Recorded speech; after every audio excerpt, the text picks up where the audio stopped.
सरकार ने लिया और फिर प्रधानमंत्री जी ने देशवासियों से कहा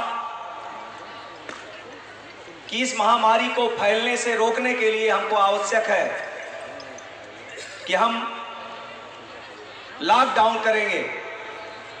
देशवासियों का पूरा समर्थन देश की सरकार माननीय प्रधानमंत्री जी के प्रति था और सबने कहा प्रधानमंत्री जी देश हित में जो अभी आप निर्णय लेंगे उस निर्णय के साथ हम सब रहेंगे। माननीय प्रधानमंत्री जी ने लॉकडाउन किया और उस लॉकडाउन के कारण कुछ समस्याएं भी लोगों के सामने आई, लेकिन प्रधानमंत्री जी ने कहा कि इस लॉकडाउन के कारण तमाम लोग अपनी रोजी रोटी नहीं चला सकते, दुकानों को बंद करना पड़ रहा है, नौकरी में जा नहीं सकते और इसलिए प्रधानमंत्री जी ने योजना बनाई, प्रधानमंत्री गरीब कल्याण योजना। उस गरीब कल्याण योजना के अंतर्गत देश के माताओं बहनों को, गरीबों को खाने की दिक्कत ना हो, उनको किसी प्रकार की कोई समस्या उनके सामने ना आए, इसके लिए माननीय प्रधानमंत्री जी ने गरीब कल्याण योजना के अंतर्गत हर गरीब परिवार को महीने में 2-2 बार राशन देने का काम किया। अब केवल राशन से ही काम चलेगा नहीं, तो उसके लिए प्रधानमंत्री गरीब कल्याण योजना के अंतर्गत हर गरीब मां बहन के खाते में, जिनका जनधन खाता खुला है, उनके खाते में 500 रुपया डालने की व्यवस्था हमारी सरकार ने किया। मजदूरों के खाते में 1000 रुपया डालने की व्यवस्था हमारी सरकार ने किया और साथ ही साथ सरकार ने भी जो मजदूर बाहर थे उनको उनके यथास्थान तक पहुंचाया जाए, इसके लिए भारत सरकार ने ट्रेन की व्यवस्था की और योगी सरकार ने बसों की व्यवस्था की। ये सारा काम करने के बाद तमाम ऐसे लोग हैं जब मोदी सरकार आने के बाद उनको लगता है कि इस देश में राज करने का अगर अधिकार किसी के पास है तो हमारे पास है, यानी कांग्रेस के पास है और कांग्रेस में गांधी परिवार के पास है। लेकिन 6.5 सालों से देश की महान जनता ने देश के यशस्वी प्रधानमंत्री आदरणीय नरेंद्र मोदी जी को देश का प्रधानमंत्री बनाया और तब से लेकर के लगातार कांग्रेस पार्टी और उसके सहयोगी दल कोई मौका नहीं छोड़ते जिस मौके पर मोदी जी को घेरने का प्रयास नहीं करते। उनको लगातार प्रयास होता है कि इनको साबित किया जाए गरीब विरोधी हैं, ये किसान विरोधी है, मजदूर विरोधी हैं, ये महिला विरोधी है, नौजवान विरोधी हैं।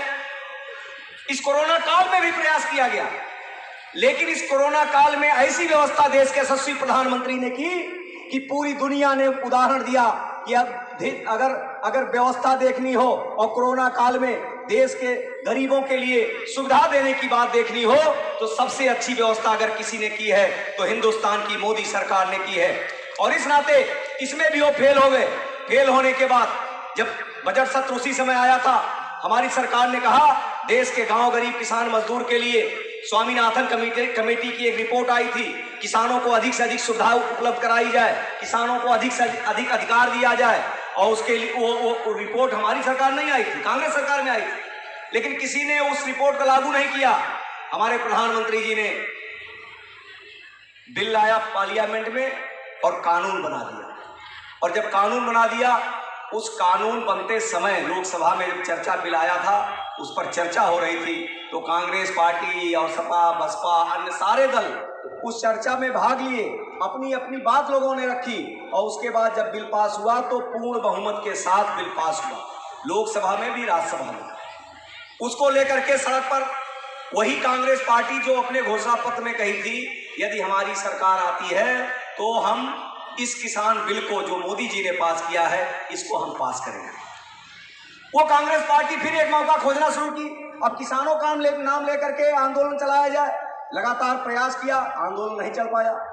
अभी जब पंजाब में तमाम किसान ऐसे बड़े बड़े किसान वो खाली हो गए थे, हुआ चलो 2 महीना दिल्ली में धरना दे लिया जाए, धरना चल रहा है और उस धरने में हमारी सरकार ने किसान नेताओं से, किसान प्रतिनिधियों से कहा कि जो आपकी मांग है हमसे आइए, टेबल पर बैठकर चर्चा करिए, हम उसको मानेंगे। जो मांग इन्होंने कहा हमारी सरकार मानने के लिए कह दिया। अंदर ये हुआ कि ठीक है अब धरना समाप्त होगा, लेकिन बाहर ये धरना किसान समस्या और किसानों की मांग को लेकर के नहीं था, ये तो धरना था मोदी के विरोध का, मोदी सरकार के विरोध का।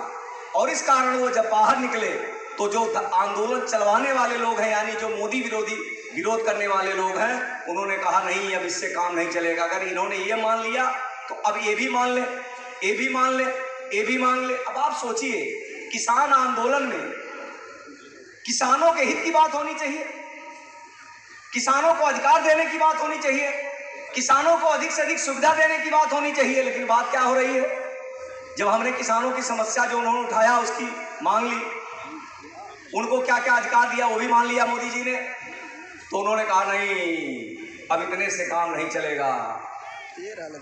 जेएनयू में जो नारा लगा रहे थे टुकड़े टुकड़े गैंग के लोग, शाहीन बाग में जो धरना दिए थे और उस धरने के कारण कानून व्यवस्था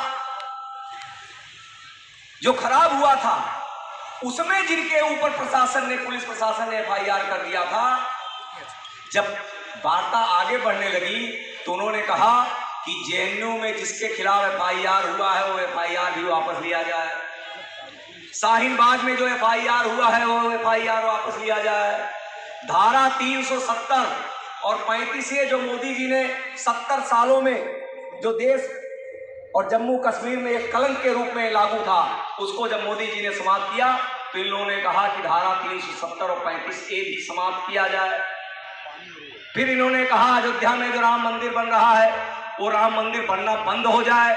फिर मोदी जी ने कहा कि अब आपकी मंशा हम समझ गए, आपको किसानों के हित से कोई लेना देना नहीं, आप उसी गैंग के हैं जिस गैंग ने हिंदुस्तान के इतिहास को ऐसा लिखा और ऐसा पढ़ाया कि अकबर तो महान हो गया लेकिन महाराणा प्रताप महान नहीं हो पाए। वो इतिहास लिखने वाले लोग इस आंदोलन को चला रहे थे और इसलिए माननीय प्रधानमंत्री जी ने कहा ये जो हमने निर्णय लिया है किसानों के हित में, मजदूरों के हित में, इस देश के गरीबों के हित में, वो निर्णय हमारा अटल रहेगा, अडिग रहेगा। किसानों को हम अधिक से अधिक अधिकार देंगे। हमने कहा पहले ये व्यवस्था थी कि किसान एक जगह मंडियों में अपना अनाज बेच सकता था, मोदी जी ने कहा किसान अगर मंडियों में बेचना चाहे तो मंडियों में बेच सकता है, किसान अगर मंडियों के बाहर बेचना चाहे, उसको अगर वहां ज्यादा पैसा मिलता है तो ज्यादा वहां पर बेच सकता है, अगर वो बस्ती में बेचना चाहे तो बस्ती में बेच सकता है, अगर लखनऊ में बेचना चाहे तो लखनऊ में बेच सकता है, अगर लखनऊ से ज्यादा पैसा उसको दिल्ली में मिल रहा है तो दिल्ली में भी बेच सकता है, और अगर हिंदुस्तान के बाहर भी उसको अच्छा पैसा मिल रहा है तो वहां पर भी बेच सकता है। ये अधिकार हमने देने का काम किसानों को किया, इसमें कौन सा गलत काम किया। अब ये कह रहे हैं मंडियां समाप्त हो जाएंगी, मोदी सरकार ने कहा हम लिखित आश्वासन देते हैं मंडियां नहीं समाप्त होंगी। फिर इन्होंने कहा एमएसपी समाप्त हो जाएगी, मोदी सरकार ने कहा एमएसपी का भी हम लिखित आश्वासन देते हैं, एमएसपी नहीं समाप्त होगी। अब इनके पास कोई मुद्दा नहीं, ये लगातार 6.5 वर्षों में मोदी सरकार को गरीब, किसान, मजदूर, नौजवान, महिला विरोधी साबित करने का प्रयास कर रहे हैं। क्यों कर रहे हैं? क्योंकि इनको लग रहा है कि जिन गरीबों के नाम पर गरीबी हटाओ का नारा दे करके इस देश के हिंदुस्तान के गरीब माताओं बहनों को, गरीबों को हमने कोई सुविधा नहीं दी। गरीबों के नाम पर हमने योजना तो बनाई लेकिन वो योजना का लाभ गरीबों को नहीं मिला। उस योजना का लाभ अगर किसी को मिला तो राजीव गांधी ट्रस्ट को मिला, उस योजना का लाभ मिला तो कांग्रेस के बड़े बड़े नेताओं को मिला, उनके बड़े बड़े घर बन गए, बड़े बड़े महल बन गए, लेकिन गरीबों का कल्याण नहीं हुआ। आज मोदी सरकार जो योजना बना रही है, आप बताइए कोई योजना मोदी सरकार का है? अभी यहाँ जितने लोग बैठे अगर मैं कहूंगा तो अधिकांश लोग हाथ खड़ा कर देंगे। बस्ती जिले में 4,18,000 गरीब किसानों को के खाते में मोदी सरकार डायरेक्ट 2,000 रुपया 4 महीने पर भेज रही, अभी भेजी है। अभी 25 तारीख को देश के 9 करोड़ किसानों के खाते में 18,000 करोड़ रुपया मोदी सरकार ने डायरेक्ट भेजा। उसमें कोई कटौती नहीं है, कोई कमीशन खोरी नहीं है। एक प्रधानमंत्री हिंदुस्तान में ऐसे थे जिन्होंने कहा मैं 1 रुपया भेजता हूं तो 85 पैसा रास्ते में रह जाता है, 15 पैसा जाता है। मोदी जी ने कहा कि ये जो पैसा है भारत सरकार के खजाने में, ये देश के गरीबों का पैसा है, किसानों का पैसा है, मजदूरों का पैसा है, ये डायरेक्ट उनके खाते में जाएगा। और हमने ऐसी व्यवस्था बनाई कि आज 2,000 रुपया आपके खाते में आता है। और केवल 2,000 रुपए की बात नहीं, प्रधानमंत्री आवास योजना की बात अभी विधायक जी कह रहे थे।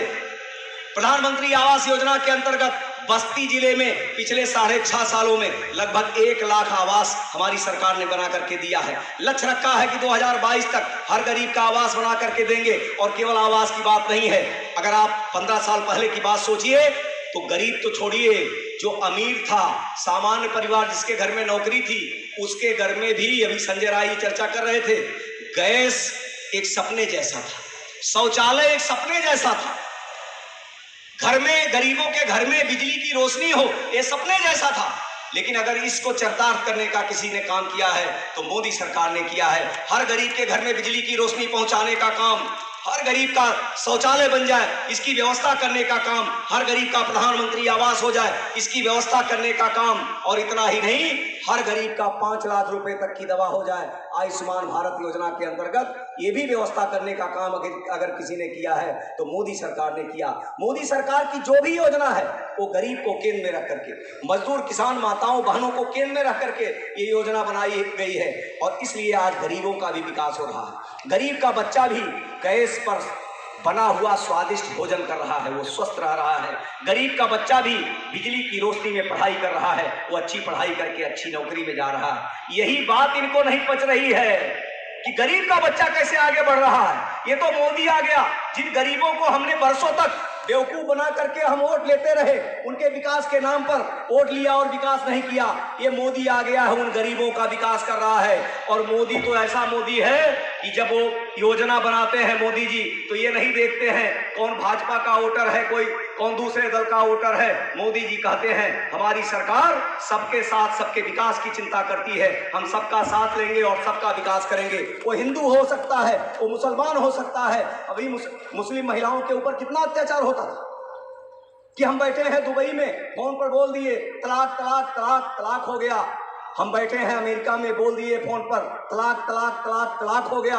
मोदी जी ने कहा वो हिंदू महिला हो या मुस्लिम महिला हो, महिलाओं का सम्मान होना चाहिए, महिलाओं को बराबर का अधिकार होना चाहिए। और इसलिए लोकसभा में हमने ट्रिपल तलाक का कानून बना दिया कि अगर आप ऐसे तलाक तलाक देंगे तो आपको दंड दिया जाएगा, आपको आपके खिलाफ कार्रवाई होगी, आपको जेल जाना पड़ेगा। यह अधिकार भी अगर किसी ने देने का काम किया तो मोदी सरकार ने किया।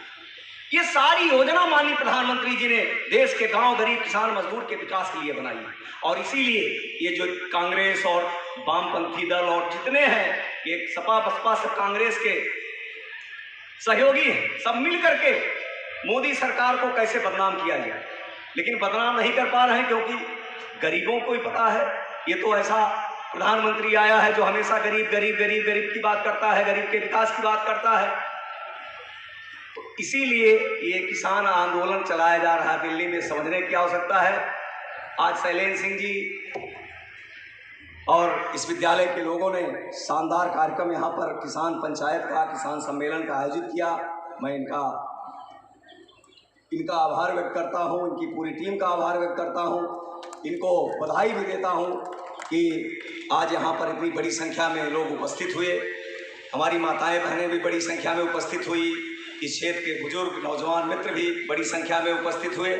आप सबसे मेरा निवेदन है कि किसान बिल के बारे में और इस आंदोलन के पीछे जो मंशा है, इसके बारे में लोगों के बीच में जाइए, लोगों को बताइए, लोगों को जागरूक करिए कि ये वही लोग हैं जो जम्मू कश्मीर में धारा 370 का समर्थन करते हैं। ये वही लोग हैं जो अयोध्या में राम मंदिर ना बने इसकी वकालत करते हैं। ये वही लोग हैं जो बांग्लादेशी घुसपैठियों को जब निकालने की बात होती है इस देश से तो वो कहते हैं नहीं, बांग्लादेशी घुसपैठिए हिंदुस्तान में रहेंगे। ये वही लोग हैं जो तुष्टीकरण के नीति के अंतर्गत तमाम प्रकार की बात करते हैं कि इनको यहाँ अधिकार दिया जाए, इनको ना दिया जाए। इस नाते इस बात को समझने की आवश्यकता है, लोगों को बताने की आवश्यकता है। आप सब इतनी बड़ी संख्या में आए, मुझे भी शैलेंद्र सिंह जी ने, आदरणीय संजय राय जी ने यहाँ पर आने का अवसर दिया, आप सबसे मिलने का अवसर दिया, आप सबके बीच में दो बात रखने का अवसर दिया। बाकी हमारे आदरणीय विधायक जी ने इस क्षेत्र के विकास के लिए लगातार और लग करके जितना अधिकतम काम हो सकता है कम करने का प्रयास कर रहे हैं। आगे भी हम लोग मिलकर के अपने बस्ती को एक सुंदर, स्वच्छ, संपन्न बस्ती बनाया जाए, इस दिशा में भी हम लोग प्रयास कर रहे हैं। मैं काम होने के बाद तो बताऊंगा ही, लेकिन एक काम में हम लोग लगे हैं। लगातार विधायक जी भी हमसे कहते रहते हैं कि बस्ती को, रुधौली को सिद्धार्थनगर से रेलवे लाइन से जोड़ा जाए। उस दिशा में सर्वे के लिए हम लोगों ने घोषित करवा दिया है कि बड़ा काम है, लेकिन लगे रहेंगे तो निश्चित रूप से होगा, ये मुझे पूरा विश्वास है। क्योंकि ऐसे तमाम काम हुए हैं जो 65 वर्षों में नहीं हुए, चाहे वो मेडिकल कॉलेज हो, चाहे इंजीनियरिंग कॉलेज हो, चाहे वो बस्ती से इलाहाबाद के लिए नई ट्रेन चलाने की बात हो, चाहे बस्ती से बनारस के लिए नई ट्रेन चलाने की बात हो, चाहे बस्ती में ऑडिटोरियम बनवाने की बात हो। तमाम ऐसे काम हुए हैं जो शायद लोगों के लिए एक असंभव जैसा था। लेकिन मैं ये मानता हूँ कि मैं अगर एमपी बन गया, जो लोग कहते थे ये असंभव है हरीश एमपी बन जाए, तो मैं लोगों से कहता हूं कि अगर असंभव काम मेरे ऊपर लागू हो गया तो दुनिया का कोई काम ऐसा नहीं है जो असंभव होगा, वो हर काम संभव करके हम लोग दिखाएंगे। यही निवेदन करते हुए, आप सबका आभार व्यक्त करते हुए मैं अपनी बात समाप्त करता हूं। धन्यवाद, नमस्कार।